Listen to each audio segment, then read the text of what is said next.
জলবায়ু পরিবর্তনের ভয়াবহ প্রভাবের কারণে বিশ্বের প্রথম দেশ হিসেবে সব হিমবাহ হারানোর পথে রয়েছে ভেনেজুয়েলা।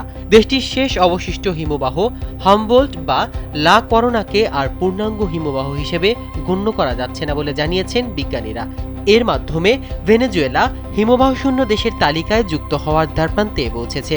ইন্টারন্যাশনাল ক্রায়োস্ফিয়ার ক্লাইমেট ইনিশিয়েটিভের তথ্য অনুযায়ী ভেনেজুয়েলার আন্দিজ পর্বতমালায় অবস্থিত হামবোল্ট হিমবাহটি এতটাই সংকুচিত হয়ে পড়েছে যে এটিকে এখন আইসফিল্ড হিসেবে শ্রেণীভুক্ত করা হচ্ছে, অর্থাৎ এটি আর নিজের ওজনে প্রভাবিত হওয়ার মতো আকার ধরে রাখতে পারছে না। পারফেক্ট ব্লেন্ডের ফ্রেশ মশলা, ভালোবাসার স্বাদ অটুট থাক। গত এক শতকে ভেনেজুয়েলা অন্তত 6টি হিমবাহ হারিয়েছে।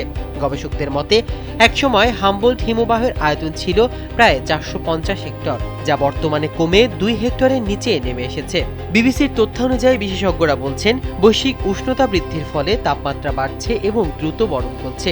এর প্রভাবে সমুদ্রপৃষ্ঠের উচ্চতা বৃদ্ধি পাচ্ছে এবং পাহাড়ি অঞ্চলে পানির উৎস মারাত্মক ঝুঁকিতে পড়ছে। বিজ্ঞানীদের সতর্কবার্তা অনুযায়ী কার্বন নিঃসরণ দ্রুত কমানো না গেলে শতকের শেষ নাগাদ বিশ্বের 20 থেকে 80% হিমবাহ বিলুপ্ত হতে পারে। ভেনেজুয়েলার এই ঘটনা শুধু একটি দেশের সংকট নয়, বরং এটি বৈশ্বিক জলবায়ু পরিবর্তনের স্পষ্ট সতর্ক সংকেত। বিজ্ঞানীরা মনে করছেন, একই প্রবণতা অব্যাহত থাকলে ভবিষ্যতে ইন্দোনেশিয়া, মেক্সিকো ও স্লোভেনিয়ার মতো দেশগুলোকেও হিমবাহ হারানোর বাস্তবতার মুখোমুখি হতে হবে।